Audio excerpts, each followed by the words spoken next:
करिए, ठीक है ना। तो चलिए क्लास को यहां पे शुरू करते लगाते पहला क्वेश्चन। और आप लोग ना यहां पे आज हम उल्टा करते हैं, आप लोग सबसे पहले बना बना के आंसर बताइए फिर हम बनाते हैं, ठीक है ना। ज्यादा टाइम आप मत लीजिए, पेपर में आप लोग क्या करिए थोड़ा सा इसका लो कर देते हैं, नहीं तो आंख पे पड़ेगा आप लोगों का, हमारा भी पड़ेगा, ठीक है ना।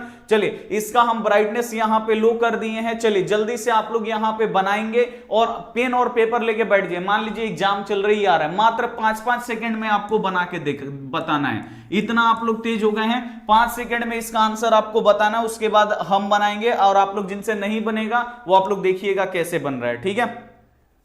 चलिए यहां पे 60 डिग्री आ चुका है। अब चलिए हम कैसे बनाते हैं। अब देखिए यहां पे tan थीटा बराबर √3, देखिए tan थीटा बराबर यहां पे √3 दिया है। आप लोग ना जब दूसरा क्वेश्चन आएगा तो बिना बोले ही एकदम फटाक से बना के आंसर करना है, उसके बाद हम बनाएंगे, ठीक है।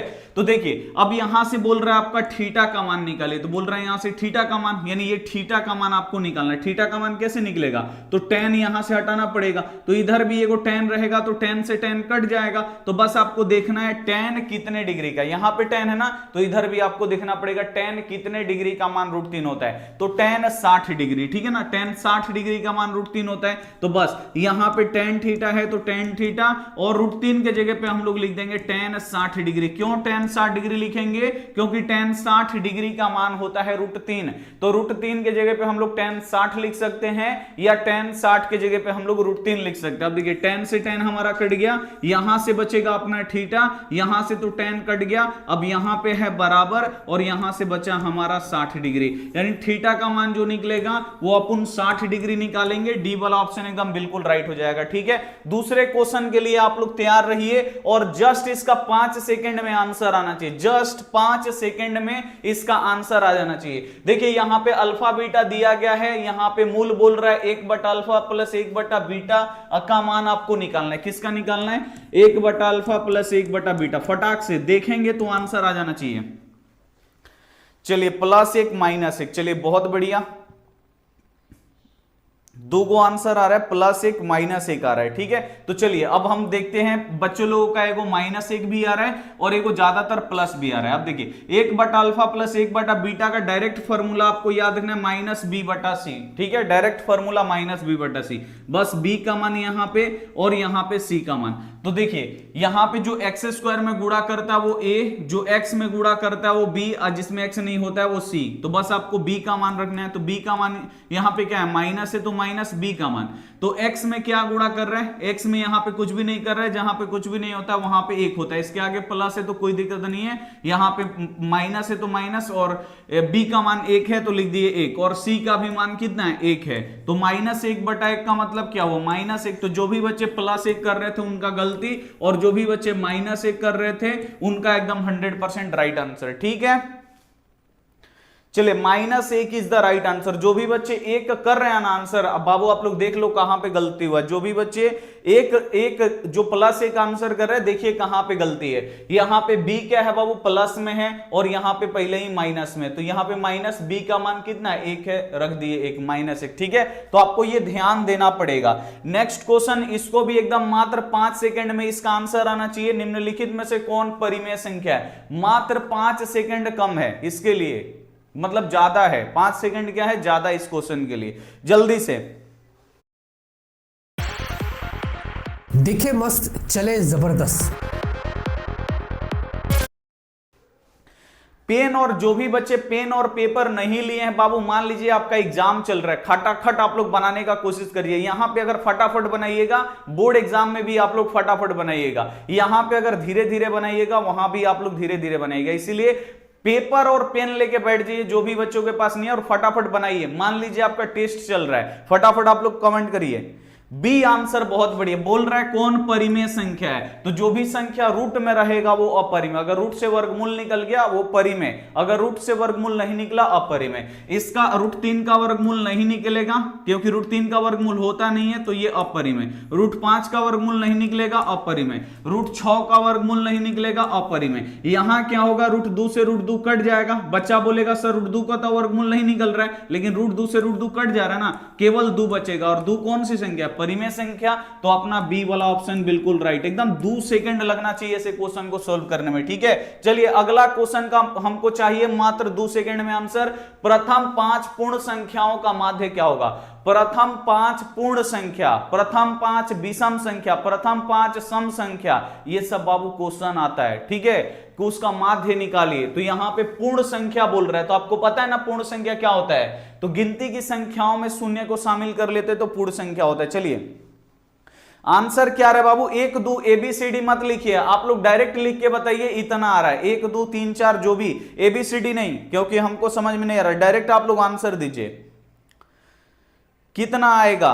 2 और 3 में यहां पे होड़ लगा हुआ है, 2.5 भी बच्चे आंसर कर रहे हैं, 2 और 3 आ रहा है। चलिए अब हम बनाते हैं। देखिए पूर्ण संख्या बोल रहे हैं, तो गिनती की संख्याओं में पूर्ण संख्या जो होता है ना, 0 से शुरू होता है। 1 2 3 4 5 6, ये हमारा पूर्ण संख्या। बोल रहा है प्रथम 5 यानी शुरुआती 5 को लेना है, 1 2 3 4 5 यानी यहां तक लेना है। अब इसका आपको क्या करना है? माध्य निकालना। माध्य कैसे निकाला जाता है? सभी को जोड़ा जाता है। 1 0 में 1 जोड़िएगा तो 1, 1 में 2 जोड़िएगा तो कितना हो जाएगा अपना 3, 3 और 3 6 और 6 और 4 कितना हो जाएगा 10, और बटा टोटल संख्या गिन लीजिए, 1 2 3 4 5, तो टोटल संख्या से हम लोग भाग देते हैं, कटाइए।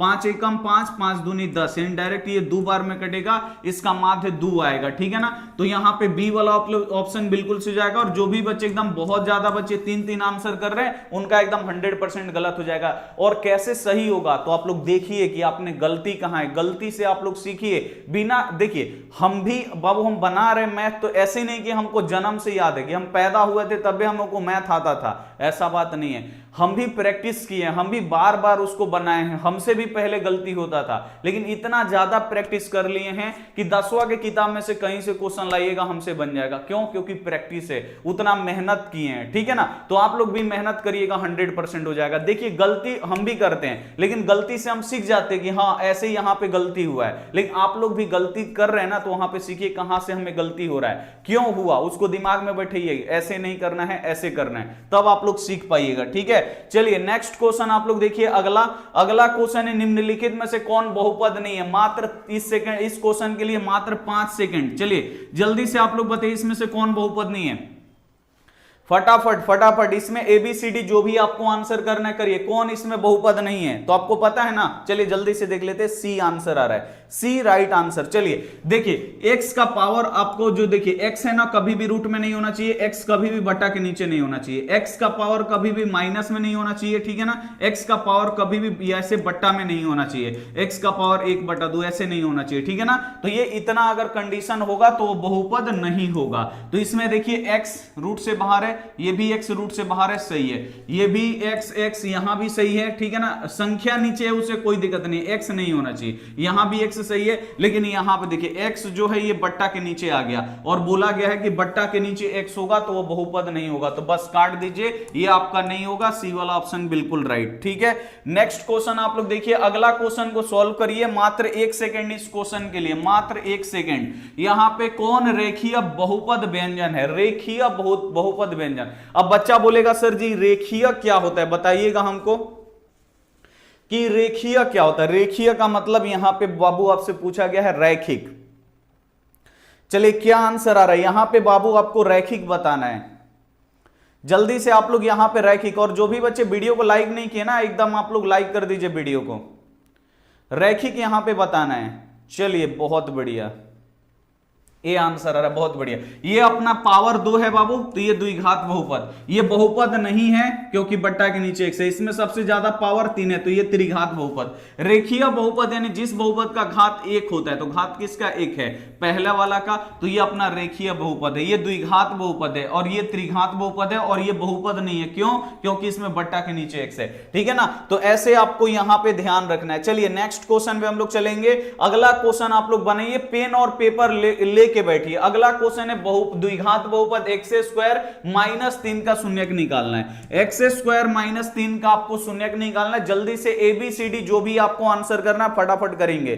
सभी बच्चे ABCD आंसर जो भी करना है, बी आंसर कर रहे हैं बच्चे और ए भी आंसर आ रहा है। चलिए, लेकिन बी सबसे ज्यादा आ रहा है, बहुत बढ़िया। इतना कम समय में अगर आप लोग बना लीजिएगा तो बोर्ड एग्जाम में गर्दा उड़ जाएगा, ठीक है ना। शून्यक निकालना है, इसका मतलब x का मान निकालना। जब भी बोलेगा शून्यक निकालने के लिए बराबर के इधर 0, -3 को उधर उठा के भेज दीजिए, तो -3 बाबू उधर जाएगा तो +3। स्क्वायर को क्या करिए, इधर भेजिए तो ये रूट हो जाएगा, यानी x बराबर हो जाएगा हमारा √3 और ये प्लस माइनस दोनों में होता है, ठीक है ना। यानी x का आपका 2 ऐसे भी कहीं कहीं पे आंसर दे देता है, कहीं कहीं पे ऐसे अलग अलग करके देगा। एगो आपका +√3 होगा, एगो आपका -√3, ठीक है ना। तो यहां पे दोनों माइनस है, यहां पे तो है नहीं, तो देखिए एगो प्लस में एगो माइनस में होना चाहिए। आगे पीछे देगा कोई दिक्कत नहीं है, एगो प्लस में होना चाहिए, एगो माइनस में होना चाहिए। बी वाला एकदम राइट आंसर। अगला